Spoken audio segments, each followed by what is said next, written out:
குழந்தை வளர்ப்பு அப்படிங்கிறது அம்மாவுடைய கடமை மட்டும் கிடையாதுங்க, அப்பாவுக்கும் அதில் பெரும் பங்கு உண்டு. அதுவும் ஒரு குழந்தையுடைய வாழ்க்கையில் அப்பாவுடைய ரோல் அப்படிங்கிறது ரொம்ப முக்கியமானது. அப்பாவுக்கு மாற்றே கிடையாது. குழந்தை பிறந்து வளர்ந்த பிறகு உலகத்தில் 1000 நண்பர்களை கண்டுபிடிக்கும். ஆனால் அப்பா அப்படிங்கிற அந்த ஒரு பொறுப்பை யாராலையும் மாற்ற முடியாது, ஈடுகட்டவும் முடியாது. குழந்தையை பெற்றெடுக்கிறது அம்மாவாக இருந்தாலும் ஒரு குழந்தையை வளர்த்தெடுக்கிறது அப்பா அப்படி சொல்லுவாங்கங்க. ஆக இந்த மிகப்பெரிய கடமையை ஒரு அப்பா எவ்வளவு சிறப்பாக எடுத்து செய்ய முடியும் அப்படிங்கிறதுக்கான சில வழிமுறைகளை பார்த்துடலாங்க. முதல்ல பார்த்தீங்கன்னா, உங்கள் குழந்தைக்கு பாசம் காட்டுங்க. நிறைய அப்பாக்களுடைய பிரச்சனை என்னென்னா, பாசம் வச்சிருக்கிற அப்படிங்கிறத அவங்க ஒரு முத்தம் கொடுக்கறதுனாலையோ கட்டி பிடிக்கிறதுனாலையோ இயல்பாக செய்யவும் மாட்டாங்க, அதை சொல்லவும் மாட்டாங்க. ஆக உங்கள் குழந்தைகிட்ட நீங்கள் சொல்லுங்கள், நான் உன் மேலே பாசம் வச்சிருக்கிறேன். அதை கட்டி பிடிக்கிறது, முத்தம் கொடுக்கறது, ஒரு அம்மா எப்படி பாசத்தை வெளிப்படுத்துவாளோ அதே போல் ஒரு அப்பாவும் நீங்கள் தாராளமாக அந்த குழந்தைக்கு காட்டலாங்க.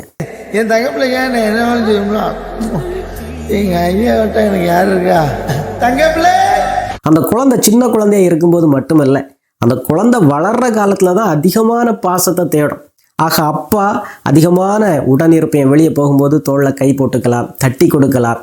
குழந்தை எந்தெந்த வகைகளில் நீங்கள் உணர்வு பூர்வமாக தொட்டு பேச முடியுமோ அந்த அளவுக்கு குழந்தை உங்கள் கூட அட்டாச் ஆகுங்க. அந்த ஒரு அந்யோன்யம் ஒரு குழந்தையுடைய வாழ்க்கையிலிருந்து மிஸ் ஆகும்போது தான் அந்த குழந்தைகள் ஒரு 10 பருவத்துக்கு போகும்போது எளிதாக காதல் வயப்படுறதுக்கான வாய்ப்புகள் அதிகங்க. அடுத்ததை பார்த்தீங்கன்னா, குழந்தைகள் கேட்கிற பொருட்களை அல்லது குழந்தைகளுக்கு தேவையான பொருட்களை குழந்தைகளை எதிர்பார்க்காத ஒரு தருணத்தில் சர்ப்ரைசிங்காக வாங்கி கொடுக்கறது, ப்ரெசென்ட் பண்ணுறதுங்க. குழந்தைகள் அடம்பிடிக்கும் போது உடனே வாங்கி கொடுக்கணும், அதுக்கு இணங்கி போகணும் அப்படின்னு அர்த்தமே கிடையாது. குழந்தை அடம் பிடிக்கும் போது நீங்கள் ஒன்று வாங்கி கொடுத்தீங்கன்னு சொன்னால் குழந்தை தான் வெற்றி பெற்றதாக நினச்சிக்கும். ஆக அந்த டாக்டிஸை அது தொடர்ந்து பயன்படுத்த ஆரம்பிக்கும். ஆக ஒரு அப்பா அந்த குழந்தைக்கு உண்மையிலே அது தேவையா அல்லது குழந்தை ரொம்ப ஆசைப்படுதா அப்படிங்கிறத புரிஞ்சுக்கிட்டு அந்த குழந்தையை எதிர்பார்க்காத நேரத்தில் சர்ப்ரைசிங்காக வாங்கி கொடுத்தீங்கன்னு சொன்னால் அந்த தருணத்தை அந்த குழந்தை மறக்கவே செய்யாதுங்க.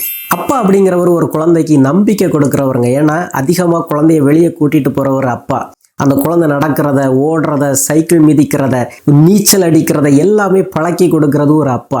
ஆக அந்த அப்பா அப்படிங்கிறவர் எப்போதுமே எதிர்மறையாக பேசுகிறவராக இருந்தாருன்னு சொன்னால் அந்த குழந்தை சின்ன தவறு செய்தாலும் என்னத்தை செய்த உன்னால் முடியலை அப்படி சொல்லி தாழ்வு மனதை கொடுத்துட்டாருன்னு சொன்னால் அது அந்த குழந்தையுடைய வாழ்க்கையில் மிகப்பெரிய துன்பங்க. ஆக ஒரு அப்பா அப்படிங்கிறவர் குழந்தையுடைய சின்ன சின்ன வெற்றிகளை கொண்டாடணும். இந்த அப்பாவை பாருங்க, அந்த குழந்தை சைக்கிள் மிதிக்க பழகிறத பார்த்து எப்படி ஒரு குழந்தை போல ஆனந்தமாக துள்ளி குதிக்கிறார். குழந்தைய வெளியே போகும்போது கூட்டிகிட்டு போங்கங்க. ஒரு குழந்தை வெளியே போய் ஆட்களை பார்க்கறது, பழகிறது, அப்பா எப்படி பேசுகிறாரு அப்படிங்கிறத பார்த்து கற்றுக்கிறது, இது எல்லாமே நீங்கள் அந்த குழந்தைகளை வெளியே கூட்டிகிட்டு போகும்போது தான் நடக்கும். அதுக்காக நீங்கள் திட்டமிட்டு ஒரு நாளை அரேஞ்ச் பண்ணணும்னு தேவையில்லைங்க. நீங்கள் வெளியே மார்க்கெட்டுக்கு போனாலோ, மீன் வாங்க போனாலோ, அல்லது வயலுக்கு போனாலோ, தோட்டத்துக்கு போனாலோ, ஒரு ஆளை சந்திக்க போனாலும் உங்கள் குழந்தைய கூட்டிகிட்டு போங்க. அப்போ அந்த குழந்தை கவனிக்க அப்பா என்ன செய்கிறாரு, எப்படி செய்கிறாரு, ஒரு ஆட்களை பார்க்கும்போது எப்படி பேசுகிறாரு அப்படி சொல்லி கற்றுக்குவாங்கங்க. குழந்தை வெளியே வந்தாதான் சமூகத்தை படிக்க ஆரம்பிக்கும். அதை அம்மாவை விட அப்பா தாங்க அதிகமாக செய்ய முடியும். சின்ன சின்ன தியாகங்களை உங்கள் குழந்தைகளுக்காக செய்யுங்க. கண்டிப்பாக வேலைக்கு போயிட்டு சோர்வாக தான் வந்திருப்பீங்க, ஆனால் சின்ன குழந்தை அழும், அடம் பிடிக்கும், அதெல்லாம் பெரிதாக்காதுங்க. இந்த வீட்டில் மனுஷன் வாழ முடியுதா, எனக்கு ஒரு ஓய்வு எடுக்க முடியுதா, எவ்வளவு கஷ்டப்பட்டு வேலை செய்துட்டு வந்திருக்கிறேன், இப்படி கடந்து கத்துது அழுது அப்படி சொல்லி அந்த குடும்பத்தில் ஒரு கசப்பான உணர்வை உருவாக்காம சில தியாகங்களை குழந்தைகளுக்காக ஏற்றுக்கிறது தான் நல்ல அப்பாங்க. ஒரு நல்ல அப்பா குழந்தைகளது கேள்விகளுக்கு கவனமாக செவி கொடுத்து அந்த குழந்தைகளுக்கு பதில் கொடுப்பாருங்க. அதுவும் குறிப்பாக ஒரு 2-2.5 வயசில் குழந்தை வெளி உலகத்தில் பார்க்குற எல்லாவற்றையும் குறித்து சந்தேகம் கேட்கும். தொண்ணாடி பேசாதடா, எப்போ வரும் ஏதாவது கேட்டுக்கிட்டு இருக்கிற அப்படி சொல்லி அந்த குழந்தையை அதட்டி வாய மூடாமல் அந்த குழந்தையுடைய ஒவ்வொரு கேள்விக்கும் உங்களால் முடிஞ்ச அளவுக்கு பதில் சொன்னீங்கன்னு சொன்னால் குழந்தையுடைய அறிவு வளருங்க, அந்த தேடல் வளரும். ஒரு அப்பா தாங்க ஒரு குழந்தைகிட்ட இருக்கிற திறனை கண்டுபிடிக்கிற ஆள். அம்மாவை விட அப்பாவுக்கு அந்த கவனிக்கிற சக்தி அதிகம். அதுவும் குழந்தைய வெளியே கூட்டிகிட்டு போகும்போது குழந்தை எப்படி ஓடுது, எப்படி பேசுது, எப்படி விளையாடுது, எப்படி வேலை செய்யுது, இதெல்லாம் கவனித்து அதை மேம்படுத்துறது ஒரு அப்பாவுடைய கடமைங்க. ஆக உங்கள் குழந்தை 10ஆம் வகுப்போ 12ஆம் வகுப்போ முடித்த பிறகுதான் மேற்படிப்பை பற்றி சிந்திக்கணும்னு இல்லைங்க. நல்லா கவனித்து குழந்தைய வளர்க்குற ஒரு அப்பா அந்த குழந்தையுடைய திறனை, அந்த குழந்தைகிட்ட என்ன ஆற்றல் இயல்பாக இருக்குது அப்படிங்கிறத சின்ன வயசுலேயே கண்டுபிடிச்சிருவாருங்க. ஒரு அப்பா தன்னுடைய ஆசையை ஒருபோதும் குழந்தை மேலே திணிக்க மாட்டாருங்க. குழந்தையுடைய அந்த உணர்வுக்கு, குழந்தையுடைய சிந்தனைக்கு மதிப்பு கொடுத்து அதை கேட்டு அதை எந்த அளவுக்கு பக்குவப்படுத்த முடியும், திருத்த முடியும் அப்படி பார்ப்பாருங்க.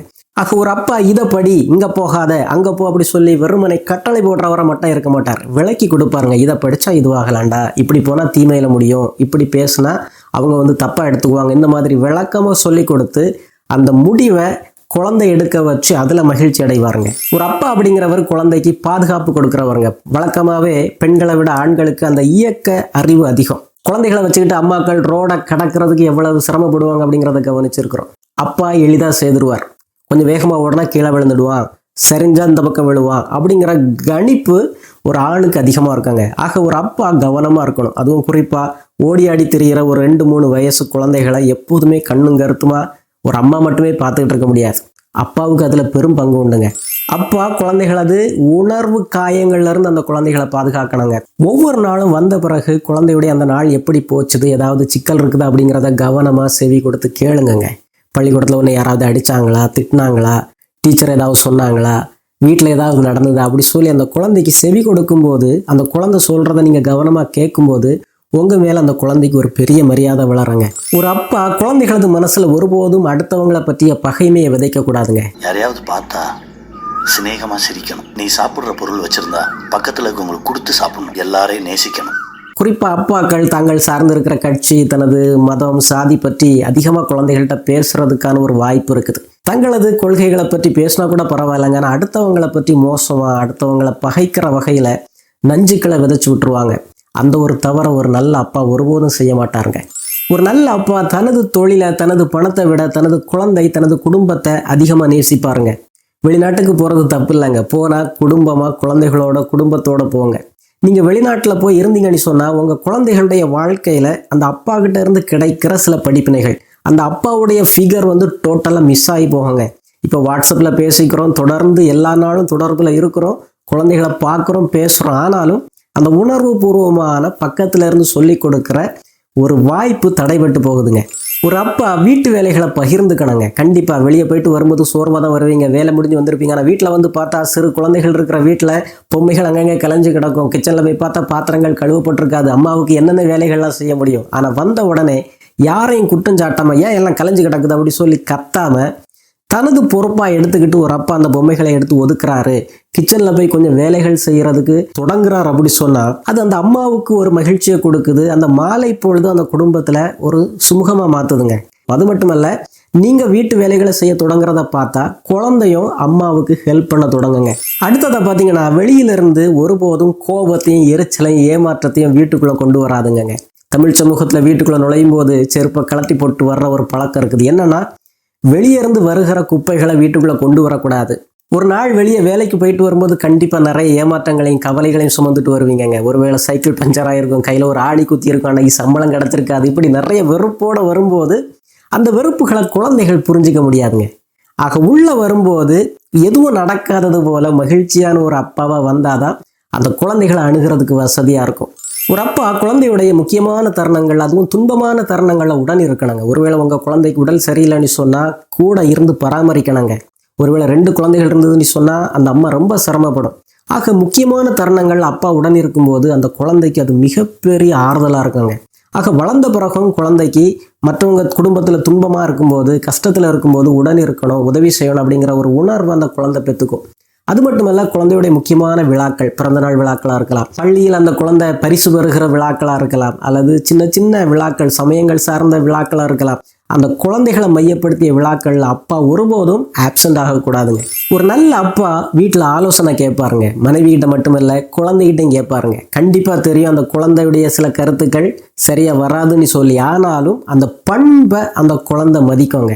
அப்பா என்னையும் மதித்து கருத்து கேட்டாங்க, ஒரு பைக் வாங்க போகிறோம்டா, அல்லது நம்ம ஒரு வீடு கட்ட போகிறோம், என்ன செய்யலாம் அப்படி சொல்லி கேட்கும்போது குழந்தைக்கு ஒரு பெரிய தன் மதிப்பை நீங்கள் கொடுத்துட்றீங்க. நல்லா தூங்கணுங்க. ஒரு அப்பா அதிகமாக கோபப்படுறாரு அப்படின்னாலே தூக்கம் கெட்டு போகிறது. கண்டிப்பாக நீங்கள் வேலைக்கு போயிட்டு வரும்போது சாயங்காலம் உங்களுக்கு ஒரு 3 மணி நேரம் தான் கிடைக்கும், காலையில் ஒரு 3 மணி நேரம் தான் கிடைக்கும். ஆனால் அந்த நேரத்தில் நீங்கள் முழிச்சே இருக்கணும்னு அவசியம் இல்லை. ஆன்லைன்லேயே இருக்கிறது, டிவி பார்த்துக்கிட்டே இருக்கிறது. ஆக உங்களது தூக்கம் தடைபட வீட்டில் அதிகமான கோபத்தையும் எரிச்சலையும் காட்ட ஆரம்பிப்பீங்க. குழந்தைகள் செய்கிற சின்ன சின்ன அந்த குறும்புகள் கூட உங்களை ட்ரிகர் பண்ணி விட்டுரும். எப்படி தூங்காத குழந்தை அதிகமாக அடம் பிடிக்குதோ அதே போல தாங்க பெரியவங்களும். நமக்கு தூக்கம் குறையும் போது கண்டிப்பாக அதிகமாக அடம் பிடிக்கிறவங்கள மாறிடுவோம். ஆகவே அதில் கவனமாக இருக்கணும். சரியான நேரத்துக்கு தூங்க போயிடுங்க. அப்போ தான் குழந்தைகளும் அதை ஃபாலோ பண்ண ஆரம்பிக்கும். ஒரு நல்ல அப்பா குழந்தைகளையும் மனைவியையும் மனம் விட்டு பாராட்டணுங்க. குழந்தைகள் சின்ன சின்ன முயற்சிகள் செய்தாலும் அந்த முயற்சிகளை பாராட்டுங்க. குழந்தைகள் சின்ன சின்ன வெற்றிகளை அடைஞ்சா நீங்களும் ஒரு பரிசை வாங்கி கொடுத்து அந்த குழந்தைகளை உற்சாகப்படுத்துங்க. அது மட்டும் இல்லைங்க, மனைவியையும் நீங்கள் அதிகமாக வாய்விட்டு பாராட்டும் போது இன்னைக்கு சாப்பாடு நல்லா இருந்தது அப்படின்னு சொல்லும்போது அதை கேட்டு பழகிறவங்க குழந்தையும் அடுத்தவங்களை பாராட்ட ஒரு நேர்மறையான உணர்வை கற்றுக்குதுங்க. ஒரு நல்ல அப்பா தனது உடல் நலத்தை பேணுவாருங்க. ஒரு அப்பாவுடைய ரோல் ஒரு குடும்பத்துக்கு எவ்வளவு முக்கியம், ஒரு குழந்தை வளர்ப்பில் எவ்வளவு முக்கியம் அப்படிங்கிறத உணர்ந்தீங்கன்னு சொன்னால் உங்களது உடலை கெடுக்கிற அளவுக்கு அதிகமான மது குடிக்கிறது, புகைப்பிடிக்கிறது அல்லது தீய பழக்கங்களில் ஈடுபட மாட்டீங்க.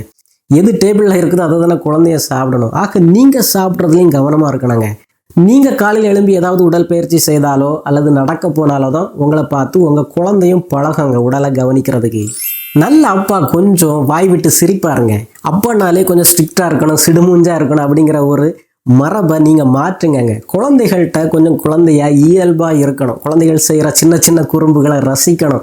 எல்லாத்தையும் ஒரு போலீஸ் பார்வையில் பார்த்து அப்படி போகாத, இப்படி போகாத, அங்கே செய்யாத, இங்கே செய்யாத அப்படி சொல்லி குழந்தைய மிரட்டுற ஒரு ரோலையே நீங்கள் செய்துட்டு இருந்தீங்கன்னு சொன்னால் குழந்தை உங்களை விட்டு அந்நியப்பட ஆரம்பிச்சிடுங்க.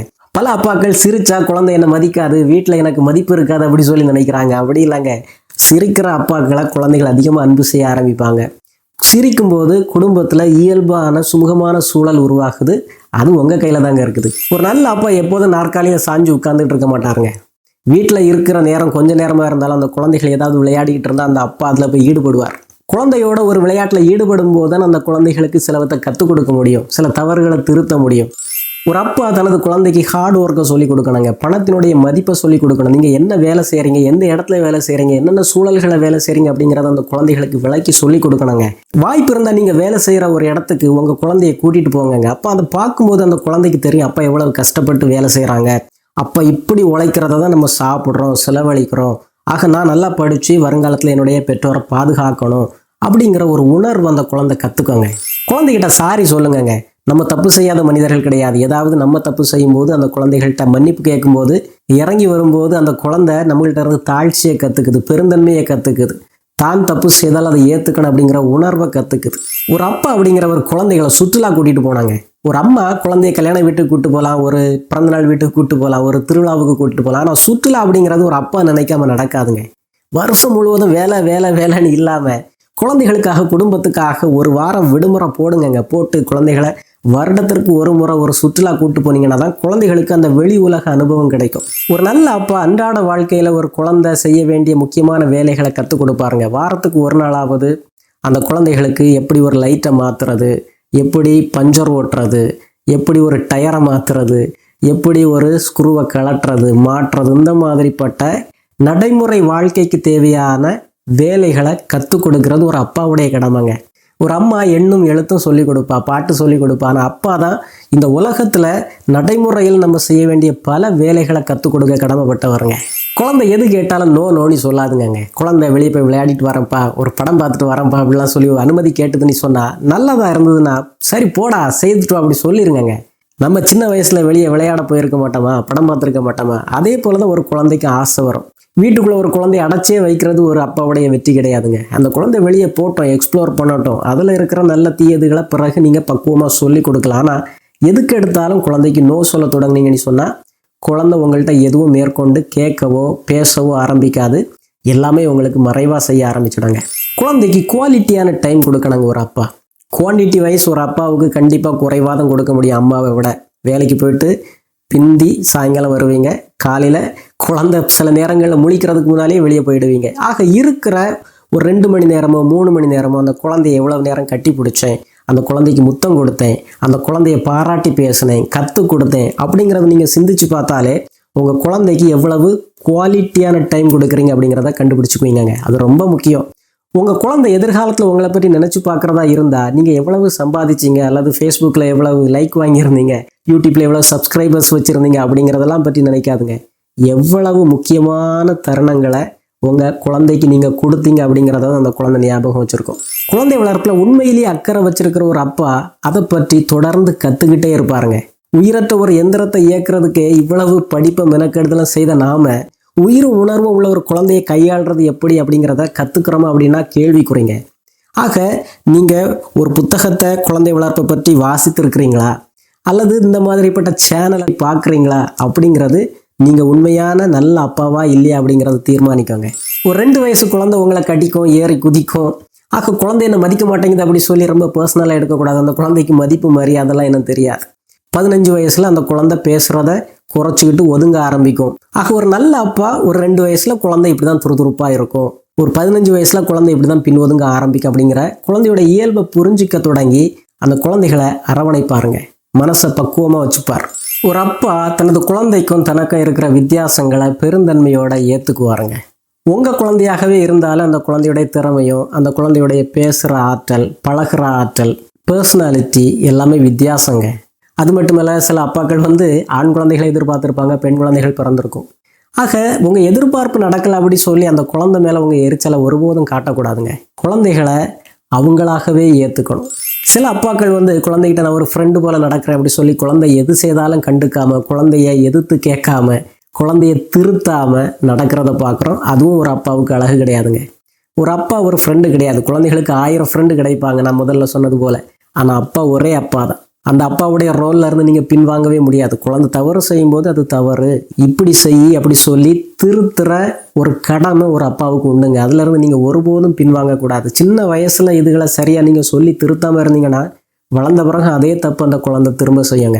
ஒரு அப்பா தனது குழந்தையுடைய மனசில் எந்த விதத்துலையும் பயத்தை விதைச்சிடக்கூடாதுங்க. தனது சத்தத்தை உயர்த்தியோ அல்லது அடிக்கிறதுனாலையோ கத்துறதுனாலையோ குழந்தையுடைய மனசில் பயத்தை போட்டுட்டீங்கன்னு சொன்னால் அது வாழ்நாள் முழுவதும் தொடருங்க. ஏன்னா அப்பாவுடைய உருவம் அப்படிங்கிறது ரொம்ப முக்கியமானது. அந்த முகம் எளிதாக ஒரு குழந்தையுடைய மனசில் பதிஞ்சிடுங்க. ஆக வருங்காலத்தில் அவங்க வேலைக்கு போன பிறகும் ஒரு முதலாளியை பார்த்து பயப்படுறாங்க அப்படின்னா அப்பா மேலே இருக்கிற பயம்னு சொல்கிறாங்க. திருமணம் முடிஞ்சு போன பிறகு கணவரை பார்த்து பயப்படுறாங்க அப்படின்னா அப்பா கொடுத்த அந்த பய உணர்வு அப்படி சொல்கிறாங்கங்க. ஆக இந்த மாதிரி கடினமான உணர்வுகளை உங்களது குழந்தைகளது மனதில் விதைக்காமல் இருக்கணும்னு சொன்னால் மனைவியையும் அடிக்கக்கூடாது, குழந்தைகளையும் அடிக்கக்கூடாதுங்க. வெளிவர்ற கோபத்தை எப்படி பக்குவமாக நீங்கள் அணுகுறீங்க, கையாளுறீங்க, பேசி தீக்குறீங்க அப்படிங்கிறத நீங்கள் செய்கிறத பார்த்து தாங்க குழந்தை கற்றுக்கும். ஆக இந்த வீடியோவில் நான் அறிமுகப்படுத்தின அப்பாக்களுக்குரிய சிறந்த பண்புகள் உங்களுக்கு உதவியாக இருக்குன்னு நினைக்கிறேன். உங்களுக்கு தெரிஞ்ச அப்பாக்களுக்கு இதை ஃபார்வர்ட் பண்ணி கொடுங்க. மீண்டும் ஒரு நல்ல வீடியோவில் விரைவில் சந்திப்போம். நன்றி.